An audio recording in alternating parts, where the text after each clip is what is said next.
Great to have you with us. Disappointed by outcome. Discussing this over coming days. The tweet Helen Clark composed after learning she had slipped from 6th to 7th place in the Security Council's second secret ballot on who should be the next Secretary General. So could she really drop out of the race? Otago University international relations expert Robert Patman joins me now. Robert, great to have you on the program again. Good morning, Paul. Morning to you. Helen Clark is so infinitely qualified for this position. Is this an indication that the status quo is very concerned that Helen Clark would rattle the cage a bit too much? I think that is I think that's part of the equation. What we've got to take into account here, Paul, this is the second informal ballot amongst the 15 members of the Security Council. So it's not representative of the General Assembly. And the interesting thing is that Helen Clark has dropped from being 6th to 7th in the second ballot, which is a blow. She's expressed her disappointment at that. And I think Mr McCulley, the Foreign Minister of New Zealand, is right to say that there is a strong feeling within the 15 members of the Security Council that there should be some sort of rotational leadership. That is to say that Eastern Europe in particular hasn't been represented at the level of the Secretary General before. There's a feeling that it should be. But it's not over yet.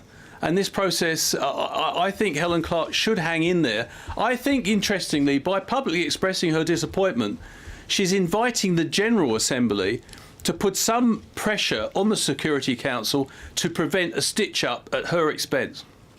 You know, it's interesting you should say that, because what we know about Helen Clark is that she is not a quitter. She's been in stickier situations than this politically in the past, and the last thing on her mind was throwing in the towel. So what she's trying to do then, you suspect, is activate her supporters to be more vocal in her favour.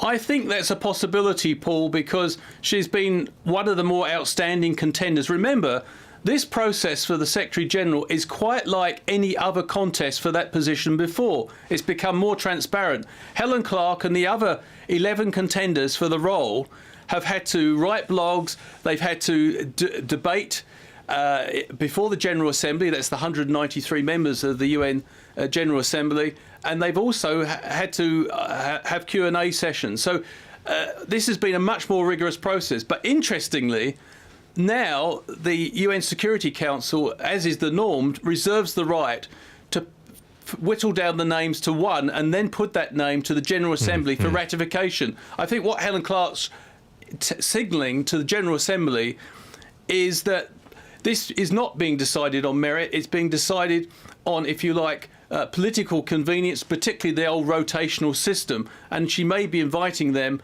to put a bit of pressure now on the Security Council. She is a straight shooter, and I think she would be a formidable Secretary General, and that may be what some of the permanent 5 members of the Security Council actually fear. Well, and I'm sure that's true. I mean, it comes back to the first question, really, doesn't it? If you're having a vote on mixed member proportional, no list candidate is going to vote to scrap it. And that's the same thing with the permanent 5, isn't it? Because Helen Clark is the only one of those candidates who has publicly said that she thinks the veto is wrong. She would work against that. Well, why would you vote for her if you were going to potentially lose your veto?